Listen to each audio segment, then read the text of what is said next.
Bienvenue sur le podcast Junko. Je suis Florence Verdière et je vous emmène avec moi dans mon exploration du coaching. Vous entendrez ici des interviews de coachs et de coachés qui nous partageront leur parcours et leurs expériences. Avec Junko, l'idée est d'être éclairé dans cette jungle du coaching qui déborde de motivation, d'ambition et de technique. Allons découvrir ensemble le prochain invité. Bienvenue sur le podcast Junko pour un nouvel épisode. Aujourd'hui, j'accueille Sylvie Hurel qui est coach. Merci Sylvie d'avoir accepté de passer du temps avec nous pour nous partager votre histoire. Bonjour Florence, bonjour à tous et à toutes. Merci beaucoup de m'accueillir sur votre podcast. Alors Sylvie, est-ce que vous pouvez vous présenter comme vous le souhaitez à ceux qui nous écoutent aujourd'hui ? Oui, donc Sylvie Hurel, je suis coach de vie, praticienne en psychologie positive. J'accompagne les futurs jeunes et moins jeunes retraités à se créer une retraite épanouie en lien avec leurs besoins, avec leurs valeurs. Ok. Est-ce que vous pouvez nous raconter comment le coaching est entré dans votre vie ? Ah, longue histoire. Alors il y a une quinzaine d'années, j'ai vécu quelques difficultés dans ma vie de salariée où j'ai eu, à faire face à un manager, un peu, toxique, on va dire. Et du coup, je le remercie aujourd'hui parce que ça m'a fait, rentrer dans le bain du développement personnel et à beaucoup travailler sur moi et je continue encore aujourd'hui, hein, c'est le parcours de toute une vie. Et j'ai découvert, tout d'abord, la psychologie positive, donc je me suis formée en psychologie positive, qui m'a emmenée ensuite vers la formation, de coach de vie. C'est comme ça que vraiment je suis rentrée en fait, dans ce domaine passionnant, qu'est l'accompagnement. D'accord. Vous parlez de psychologie positive. C'est un courant de pensée, c'est une façon de voir la vie. Ça se concrétise comment la psychologie positive ? Alors la psychologie positive, c'est une science, qui étudie, les gens qui vont bien, qu'est-ce qu'ils mettent en place dans leur vie, sur quelle force ils s'appuient en fait, pour cultiver l'optimisme, la confiance en eux, pour, développer cette forme de résilience. Ce n'est pas la pensée positive qui serait effectivement un courant, de plus comme vous le décriviez en fait, la pensée positive qui nous dit: «Je vais bien, tout va bien», même quand ça va mal. Ouais. Alors qu'en psychologie positive, on va aussi regarder, les émotions désagréables et ce qu'elles ont aussi à nous raconter pour justement pouvoir les transformer. D'accord. Et donc pour vous, ça a été un tremplin pour arriver jusqu'au coaching de vie. Il y a un parallèle avec le coaching et la psychologie positive ?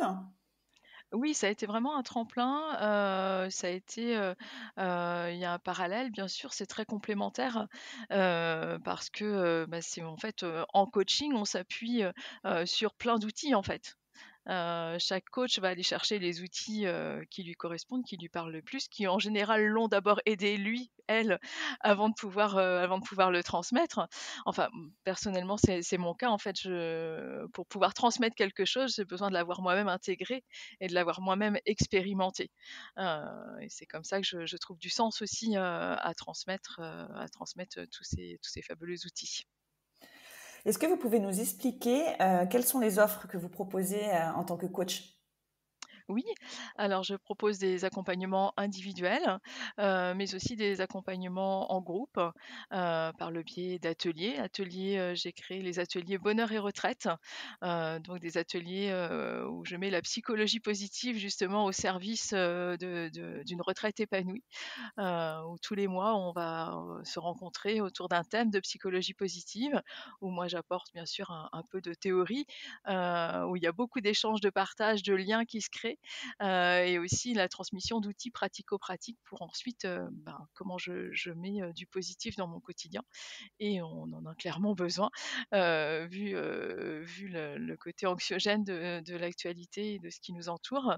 Donc les ateliers de psychologie positive. J'anime aussi un cercle de jeunes retraités, où là aussi on a une rencontre par mois avec, des futurs ou des jeunes retraités pour partager autour des émotions, de cette, transition de vie qu'est la retraite. Donc Donc ces ateliers se déroulent au sein de l'association Lopar, qui est située rue de Dinan à Rennes, qui est une association qui œuvre beaucoup dans le bien-être et voilà, dans le bien-être des futurs, des jeunes et des moins jeunes retraités. Et j'anime également des stages en entreprise pour justement se préparer à la fin de carrière, comment quitter positivement la vie professionnelle, comment se projeter aussi sereinement sur cette transition de vie qu'est la retraite. Voilà, donc à la fois des parcours individuels, des accompagnements de groupe, et j'ai aussi créé un parcours qui s'appelle Je trouve mon ikigai à la retraite, en lien avec la philosophie de vie de l'ikigai qui nous vient des centenaires de l'île d'Okinawa, à côté du Japon. Ok. Justement, c'est vrai qu'on n'a pas de mal à imaginer que ce tournant de vie qui est la retraite peut être source de questionnement. Comment vous expliquez ça, justement, que des tournants de vie, bah, après, il y en a plusieurs au cours d'une vie. On peut penser à quand on devient parent, et puis là, la retraite. Qu'est-ce qui explique, enfin, comment on peut expliquer qu'on a besoin d'être accompagné pendant un moment clé de sa vie?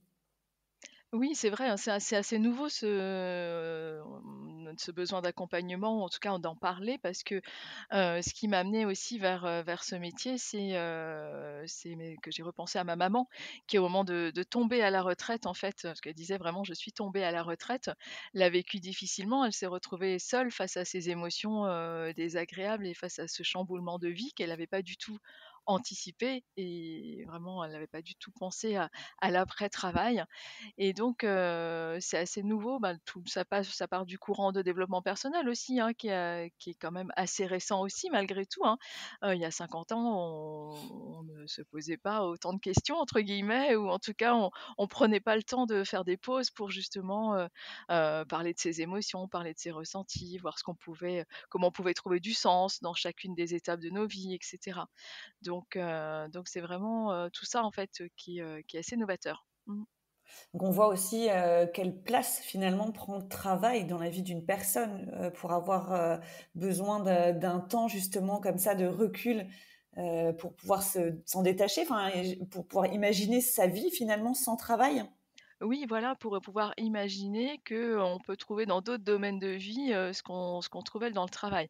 Alors c'est aussi très générationnel dans cette tranche d'âge, là, parce que si on prend l'approche travail par rapport à aujourd'hui des personnes qui ont 20, 30 ou voire même 40 ans, on verra dans 20 ans, mais l'approche travail évolue aussi au fil des générations. Donc cette génération du baby boom, hein, qui s'est très investie aussi dans son travail, c'est aussi comment effectivement s'en détacher, mais comment tourner la page de cet investissement professionnel. Comment Donc, exister en dehors du travail. hmm. Là, vous pensez que justement les jeunes générations et moi-même qui ai 40 ans, c'est vrai que on prend le temps et on fait attention de s'épanouir aussi en dehors du travail. Donc vous pensez que oui, les choses Oui. évoluent par rapport au rapport au travail et que ce sera peut-être moins une transition difficile, peut-être la retraite. Bah, disons que, si on attend la retraite pour faire des choses, Ouais, c'est ça. clairement, vu qu'elle va arriver de plus en plus tard, si on attend la retraite pour s'épanouir, on se dit, «Ah ouais, bah, je vais peut-être commencer tout de suite, en fait». Alors que moi, j'ai souvent et j'entends encore aussi des gens aujourd'hui, «Ah bah, quand je serai à la retraite, enfin, je pourrai faire ci, je pourrai faire ça, je pourrai être heureux, je pourrai être heureuse», et cetera. Il y a vraiment cette attente par rapport à la retraite. Alors je parle pas de la pénibilité du travail où il y a aussi ce soulagement physique qui est Oui, bien nécessaire, sûr. hein, Hmm. là on est vraiment sur d'autres dimensions. Mais oui, oui, il y a un rapport au travail qui est différent, qui évolue, donc un rapport à la retraite aussi qui évolue, dans le même sens. Et justement, quand on pense à ce coaching des baby boomers, je ne sais pas si ça se dit, c'est les baby boomers. Je pense que ça se dit, oui. Allez, on y va. Allez. On imagine que effectivement, le coaching, ils savent vaguement ce que c'est, voire ils ne connaissaient pas. Comment vous adaptez votre discours et même comment vous communiquez sur vos offres pour justement pouvoir atteindre cette cible? Mmh. Alors moi, je parle plus effectivement d'accompagnement que de coaching, Mmh. parce que c'est un mot qui est mieux compris, entendu, et puis qui me correspond aussi, bien en fait. Parce que je suis là pour accompagner, pour peut-être, identifier des points de vigilance avec les personnes, et puis aussi, bah, les mettre dans l'action d'eux, dans l'action de quand je dis dans l'action, c'est pas uniquement dans le faire, c'est aussi dans l'être et dans ce qu'on a envie de vivre et de ressentir, en fait. Et comment vous communiquez sur vos offres? Vous prospectez, enfin vous allez vers les personnes qui en ont besoin de quelle façon? Oui, alors la prospection n'est pas mon cœur de métier. C'est ça? Bah, c'est la communication effectivement, que ce soit sur les réseaux sociaux, mais aussi ce que j'aime bien, c'est animer des conférences sur des salons. En fait, là, du coup, c'est là où aussi on peut, vraiment, rencontrer les personnes et puis, être au cœur, de leurs besoins. C'est aussi, bah, des partenariats. C'est aussi, être en lien avec des acteurs, qui œuvrent, autour de la retraite, sur la région et autres. Et puis, bah, au fil du temps, en fait, c'est le bouche à oreille aussi et ça, c'est assez chouette, qui fonctionne. Et là, Sylvie, ça fait combien de temps que vous faites cette activité? Moi, je suis installée depuis 2014, Ouais, donc c'est ça donc quoi, avec le temps, bientôt 10 ans déjà, ça passe. ouais! Chouette, chouette. Et dès le Clairement. début, vous avez développé cette activité auprès des futurs ou jeunes retraités? Oui, ah oui, oui, comme je disais tout à l'heure par rapport à l'expérience de vie que j'ai vécue aux côtés de Mmh. ma maman, ça m'est venu, instinctivement en fait, c'est naturellement et bien sûr que les outils que j'utilise peuvent être transposés, dans différentes transitions de vie et peuvent accompagner, différents changements. Néanmoins voilà, moi j'ai choisi de développer une expertise autour, de cette étape, arrêt de la vie professionnelle, entrée en retraite. Et aussi autour de la philosophie de vie de l'ikigai qui me tient vraiment à cœur, mmh. Mmh. Est-ce que vous pouvez nous en dire plus justement sur l'ikigai? C'est quoi le principe? C'est quoi la finalité de cet outil? Oui, alors, bah, en fait, c'est un outil, une philosophie de vie, que nous, on a transposé à l'occidental avec un outil, un joli diagramme avec des cases à remplir, puisqu'on aime bien quand il y a des cases à remplir. Alors que pour moi, l'ikigai, justement, c'est pas du tout enfermant dans une case, mais au contraire, c'est très ouvert. L'ikigai, c'est 2 syllabes, donc iki, ce qui me met en joie, ce qui me met en mouvement, mais pas dans le mouvement, complètement excité à courir partout dans tous les sens, dans le mouvement de la vie, dans ce qui fait sens pour moi. Parce que Gai, c'est vraiment ça, c'est ce qui a du sens. Et cette philosophie de vie d'ikigai, en fait, on la résume avec cette phrase-là, bah, qu'est-ce qui me donne envie de me lever le matin? Qu'est-ce qui va allumer mon moteur? Qu'est-ce qui va, faire qu'à l'intérieur, je vais trouver de la joie, de l'enthousiasme et je vais avoir envie d'y aller? La question souvent c'est, bah, qu'est-ce qui vous ferait lever à 5 heures du matin, en ayant la pêche, en fait? Donc quand on est en activité professionnelle, bah, des fois ce qui nous fait lever, c'est le réveil, et puis on râle et puis on aimerait mieux rester couché. Bon certes, là il y a aussi besoin de retrouver du sens aussi parfois, dans cette phase de vie et demain à la retraite, bah, quand le réveil ne sonne pas, qu'est-ce qui me donne envie d'y aller? Qu'est-ce qui me donne envie de me lever? Qu'est-ce qui, va faire que je vais ressentir, des émotions positives dans ma journée, que je vais ressentir qu'à l'intérieur, ça me fait vibrer en fait? Donc c'est vraiment, aller contacter, aller connecter, tout ça en fait. Et donc il y a toute une méthodologie pour arriver à cet objectif? Oui, il y a tout un parcours, il y a tout un parcours, et tout un travail, parce que c'est souvent ça aussi que je spécifie, enfin que j'indique bien aux personnes, qui me contactent. Je dis: «C'est un travail en fait, c'est pas moi qui vais vous dire: "Il faut faire ci, il faut faire ça", et cetera». En fait, c'est vraiment, chacun qui déroule en fait, ce parcours en y mettant ce qui va lui correspondre et c'est tout le principe du coaching justement et de l'accompagnement. Donc avec, différentes étapes, différentes rencontres qui viennent ponctuer ces étapes, des «exercices» entre guillemets à faire à la maison, entre chacune des étapes, et aussi beaucoup, bah, de dialogue, d'échanges, pour, justement aller dénouer, le fil de ce qui se lie en fait, en fonction de notre parcours chacun, quoi. Mmh. Donc là, les personnes, elles viennent vous voir pour vous dire, Sylvie, j'ai besoin d'un accompagnement pour trouver un nouveau sens à ma vie pour pouvoir justement prendre conscience de ce qui me fait vibrer, de ce qui me fait avancer dans la vie pour continuer sa propre évolution personnelle en dehors du professionnel finalement. Oui, exactement. Et avec aussi peut-être, cette envie en fait, de profiter un maximum, de savourer, ce cadeau, du temps offert par, l'entrée en retraite et donc vraiment de aussi de si possible n'avoir, aucun regret, parce que le temps passe et puis parfois on se dit: «Ben, oh bah, quand je serai à la retraite, je ferai ci, je ferai ça et cetera, je vivrai ci, je vivrai ça». Mais si on l'ancre pas concrètement dans le quotidien, on peut se réveiller 10 ans après en se disant: «Ah mince, si j'avais su» et Et ça, oui. c'est terrible. Mm. Donc c'est vraiment, voilà, remettre, ce qui nous fait vibrer comme on le disait au cœur de nos actions au quotidien, de notre emploi du temps au quotidien, et là c'est vraiment soi pour soi parce que c'est pas l'extérieur qui nous dit, «Il faut faire ci, il faut faire ça». C'est vraiment à nous de nous créer, à la retraite, notre vie quotidienne. Et vous observez des blocages qui reviennent quand même souvent des personnes que vous rencontrez? Oui, après on a tous et toutes des croyances qui peuvent, nous limiter et ne pas du tout nous aider, parfois il y a des personnes qui vont se dire: «Ah non mais je suis trop vieux, je suis trop vieille pour me lancer dans ci, dans ça». Mm. Donc il faut réussir à dépasser en fait, cette croyance limitante, ou ça n'est moi c'est j'entends aussi: «Ah non mais c'est plus de mon âge» ou des choses comme ça ou vraiment, donc c'est d'aller aussi, bah, les observer, d'aller, voir ce qui se joue dans nos ce que j'appelle moi les «oui mais». C'est très intéressant dans nos conversations les «oui mais».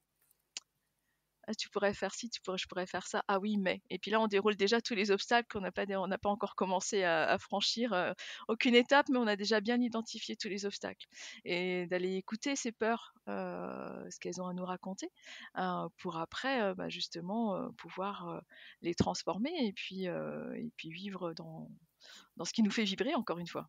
Mm. Et donc vous faites des accompagnements aussi en groupe. Est-ce qu'il y a des choses qui se passent plus en groupe? Ça se nourrit entre les personnes? Comment vous animez en fait ces groupes? Oui, alors dans le groupe effectivement, il y a une émulation. En général, ce que l'un va partager va alimenter, les réflexions de l'autre, soit en disant: «Oh là là, mais qu'est-ce qu'il raconte? Ça me correspond pas du tout» et cetera et puis du coup, bon, voilà. Soit en se disant: «Ah mais j'avais pas pensé en fait, ah c'est intéressant, la façon de voir les choses», voilà, parce qu'on a tous, notre réalité. Donc là, dans le groupe, c'est intéressant l'effet miroir des autres, ce qu'ils ont à partager et comment ça fait écho, chez chacun.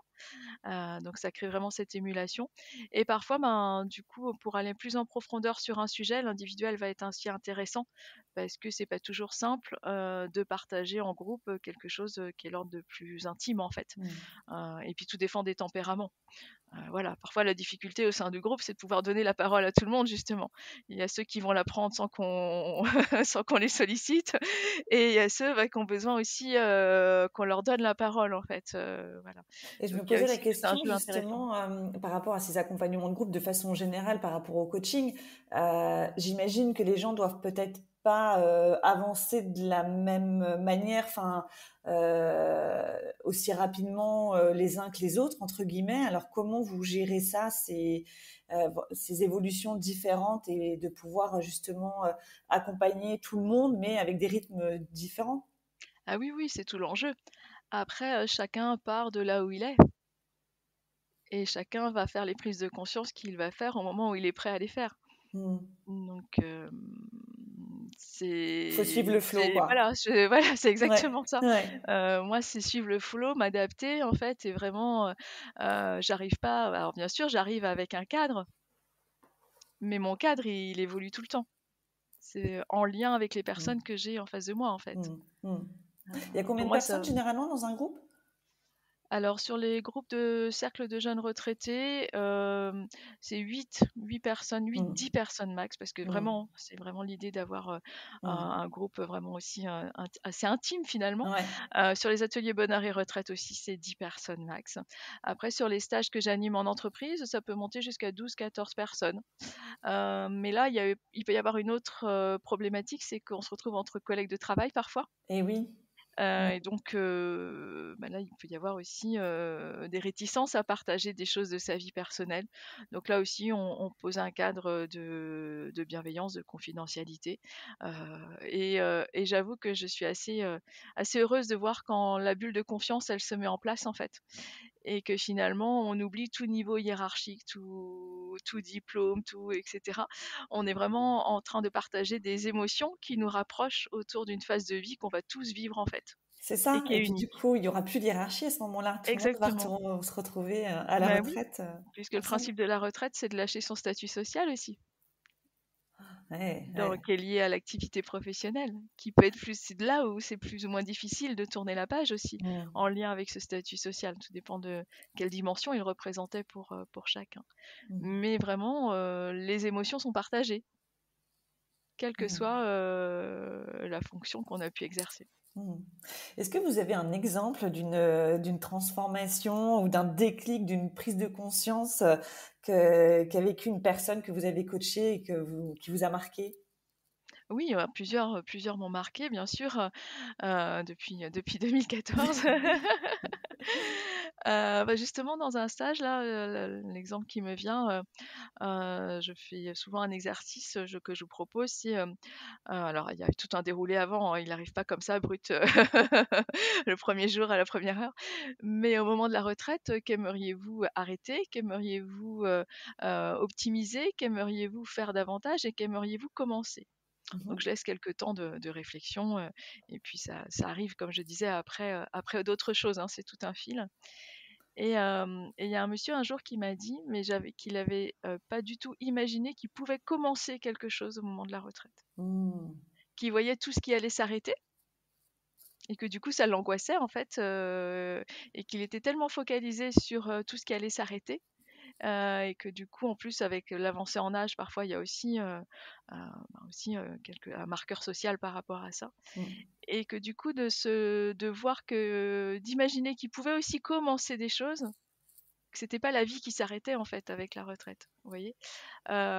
Et donc ça c'était un moment fort, ouais, Une belle parmi prise de d'autres. conscience. Il Ouais, a ouais, dû ouais. ressortir, reboosté en se disant: «Finalement, le champ des possibles est énorme, c'est Mais oui, oui, parti, oui, et quoi». puis là, il avait envie d'être à la retraite tout de suite, quoi, parce qu'il y avait il y avait encore un petit temps, voilà. Il a été direct, négocier une retraite anticipée, à son entreprise. Merci Sylvie. Bah, c'est chouette, oui, il doit y avoir des beaux moments comme ça qui permettent aux gens de pouvoir, vivre effectivement une retraite, épanouie. Si vous aviez un conseil à donner, à quelqu'un qui souhaite, démarrer l'activité de coach, ce serait laquelle? Ce serait lequel? Ah ah, bonne question.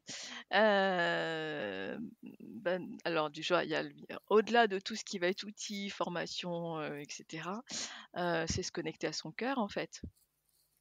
Parce que bien souvent, bah, comme je le partageais, en fait, c'est une histoire personnelle quelque part. En fait, quand on rentre dans l'accompagnement, on est dans l'humain, on est dans ce qui nous touche. Donc c'est vraiment, voilà, se connecter à son cœur, ce qui nous fait vibrer, en fait. On peut pas transmettre, pour moi, on peut pas transmettre quelque chose qui enfin, en tout cas, moi, c'est comme ça que je le vois, qui vibre pas à l'intérieur pour moi, quoi. Mmh. C'est justement nous, en tant que coach, en entretenant aussi, ce qui nous fait vibrer, qu'on peut aussi transmettre des choses. Mais vraiment se connecter, à ce qui nous fait vibrer à l'intérieur et voir, bah, quelle contribution on a envie d'apporter au monde. Parce que là, elle est là aussi, en fait, c'est notre contribution, notre petite part de colibri, Et vous Sylvie, comment vous faites pour entretenir ce qui vous fait vibrer justement? Comment je fais pour entretenir ce qui me Mmh. fait vibrer? Bah, j'essaye de nourrir, ce qui m'apporte de la joie, au quotidien, que ce soit dans mon domaine de vie professionnel que dans mes autres domaines de vie, familial, social, les activités, des vraiment, voilà, dans ce que j'ai envie de vivre, dans les activités de loisirs, par exemple, je pratique la salsa, j'adore la salsa et j'adore l'ambiance, des rencontres, des soirées salsa et c'est vraiment, formidable. Ou d'autres actions, par exemple, je suis aussi, bénévole au sein de l'association Bretagne Idées Larges qui organise, les événements TEDx, donc ça, c'est très inspirant aussi et c'est des choses, en fait, où je vais qui vont me nourrir et que je vais pouvoir aussi après, retransmettre. Mmh. Dernièrement, j'ai participé à une fresque du climat, un atelier en fait, pour, sensibiliser sur le réchauffement climatique. Mmh. Donc ça aussi en fait, c'est des choses que je peux faire, vraiment dans ma vie, personnelle, qui vont nourrir ma vie Nourrir, professionnelle en fait. mmh, Et mmh. inversement, parce que les personnes que je rencontre dans ma vie professionnelle, elles nourrissent ma vie personnelle en fait. Enfin Mmh. voilà, c'est tout, Tout tout est s'imbrique. imbriqué et Exactement. vous travaillez seul depuis 2014? Alors je suis seule dans mon activité, dans mon Mmh. entreprise, mais je suis pas seule. Non, je suis jamais Oui, seule. c'est ça. Vous avez, vous travaillez pas au sein de vous avez jamais eu un collaborateur ou ça vous arrive de faire des choses en binôme ou d'intégrer des collectifs de coachs, je sais pas, pour des choses ou? Oui, ça peut arriver, je suis pas fermée à ce que ça arrive. Mais en fait, je me rends compte aussi qu'on est chacun très pris, par nos activités, Ouais, ouais, ouais. voilà mais oui, bien sûr, ouais, ça peut arriver et c'est chouette, D'accord. de Est-ce partager. est-ce que vous avez des projets, à venir pour votre activité de coach? Comment vous aimeriez, donc là, vous dites donc c'est depuis 2014, donc ça fait 9 ans.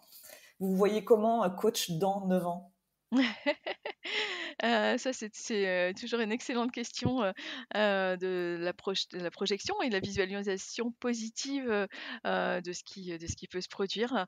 Hem Clairement, moi, je me vois toujours apprendre, donc je fais aussi beaucoup confiance à ce que la vie, m'envoie, en fait, comme signe. Et dernièrement, on m'a proposé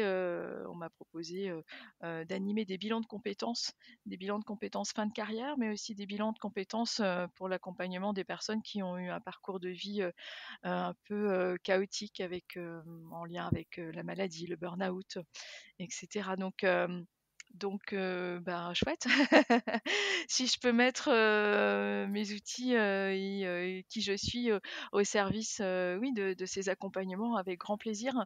Donc voilà comment ça évolue en fait. J'ai pas moi de stratégie en me disant, «Dans C'est 9 ça. ans, il faut que j'ai, Ouais. tac, tant de chiffre d'affaires et cetera, tant de clients». Alors ça non franchement, je suis pas du tout, peut-être que je devrais l'être un peu plus, ça j'en sais rien. Mais je suis pas dans cette dynamique-là, en fait. Je suis dans vraiment nourrir le quotidien et dans faire confiance aussi à ce que la vie, Mmh. m'apporte, comme rencontre et comme partage et puis, comme proposition Ouais et donc et pourquoi ça pas marche plutôt pas élargir, mal et voilà. élargir le public, que vous accompagnez à d'autres Exactement. horizons Ouais, que les dernièrement jeunes ou aussi, futurs retraités? dans la même dynamique, j'ai animé un team building sur le thème de l'ikigai. Ah oui, J'avais 40 personnes, collègues de travail, faisant partie d'une collectivité, et qui avaient envie de se retrouver parce qu'ils se sont rendus compte, bah, qu'entre services, en fait, ils se connaissaient pas forcément. Et donc j'ai apporté, la philosophie de vie de l'ikigai que je leur ai fait, expérimenter, pratiquer pendant 2 heures et quand j'ai vu les liens que ça a créés et les fous rires que j'entendais et la joie que tout le monde a pu partager, je trouvais ouais, c'est génial aussi, en fait. ouais, ça doit bien nous vous nourrir aussi justement. Côté Exactement, ouais, vibration là, on doit être, pas mal. tout à fait. Super. Eh ben, écoutez Sylvie, un grand merci, pour, tout ce partage. C'était, hyper intéressant de s'intéresser aussi à cette activité de coach, auprès de jeunes et futurs retraités et puis, on peut imaginer que ça se prépare, aussi, la retraite, depuis le début de notre activité professionnelle finalement. Est-ce que vous avez des petits tips, des petits conseils justement pour, anticiper et de pas se retrouver avec, trop de blocages à démêler au moment de la retraite? La vie, c'est ici et maintenant, en fait. si je peux partager ça, en fait, c'est de profiter, de savourer le présent, le ici et maintenant, et vraiment, voilà, profiter de la vie et puis c'est déjà énorme. C'est certain. Ben, on va terminer sur ces belles paroles, Sylvie. Merci beaucoup. Et Merci beaucoup puis, Florence. au plaisir. À très bientôt. À bientôt. Au revoir. Au revoir. Merci beaucoup à vous d'avoir écouté cet épisode. Vous pouvez retrouver les actualités de Junko sur le compte Instagram junko.podcast. Je serai ravie de lire vos retours et de pouvoir découvrir vos suggestions ou vos idées pour les prochains épisodes. À très bientôt!